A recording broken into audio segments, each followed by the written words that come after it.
المقدسۃ التی کتب اللہ لکم۔ اللہ پاک نے فرمایا بیت المقدس کی سرزمین تھی کہ نکلو جہاد کرو، اس سرزمین میں چلے جاؤ، کتب اللہ لکم، جو اللہ نے تمہارے مقدر میں لکھ دی ہے۔ یہ یہاں پر میں ایک چیز کی وضاحت کر دوں، آج کل یہ بات اصل میں تو جب سیاست کوئی رنگ بدلتی ہے نا پھر اس کا بہت نقصان ہوتا ہے، یعنی جب سیاست مذہب کا لبادہ اوڑھ لینا پھر اس کا بہت نقصان ہوتا ہے۔ تو ہمیں ان کے سیاسی معاملات سے غرض نہیں ہے، میں صرف یہ کہنا چاہتا ہوں کہ جو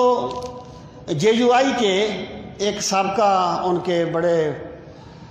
مستند قسم کے رکن تھے شیرانی صاحب، ان کا نام میں بھول رہا ہوں پورا،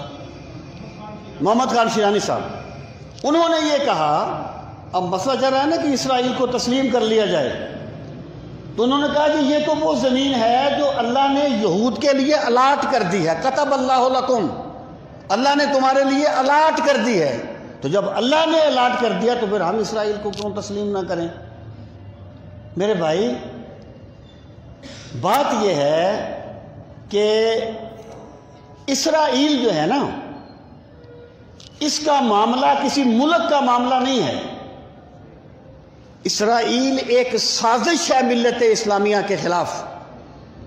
اور میں صرف اس بات کا جواب دینا چاہتا ہوں، کبھی انشاءاللہ اس پر میں گفتگو کروں گا کہ مسئلہ فلسطین ہے کیا،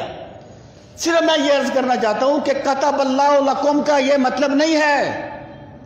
کہ اللہ نے یہ زمین قیامت تک کے لیے تمہیں لکھ دی ہے، ورنہ مجھے بتایا جائے جب حضرت عمر کے دور میں بیت المقدس فتح ہوا تھا نا، حضرت عمر کو نہیں پتا تھا یہ زمین تو یہودیوں کے لیے لکھی ہوئی ہے، میں کیوں اس پہ قبضہ کر رہا ہوں؟ بھائی کتب اللہ لکم کا تعلق اس وقت کے ساتھ تھا جب حضرت موسیٰ نے فرمایا داخل ہو جاؤ تمہیں اللہ فتح عطا کرے گا،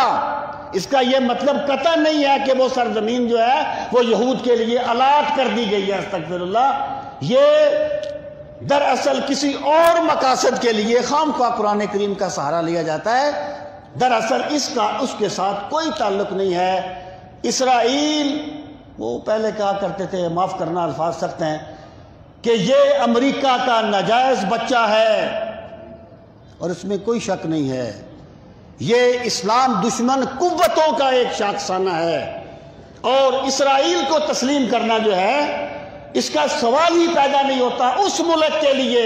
جس کی بنیاد لا الہ الا اللہ محمد رسول اللہ ہے۔ تو اللہ پاک فرماتا ہے وَإِذْ قُلْنَا ادْخُلُوا هَٰذِهِ الْقَرْيَةَ، اور یاد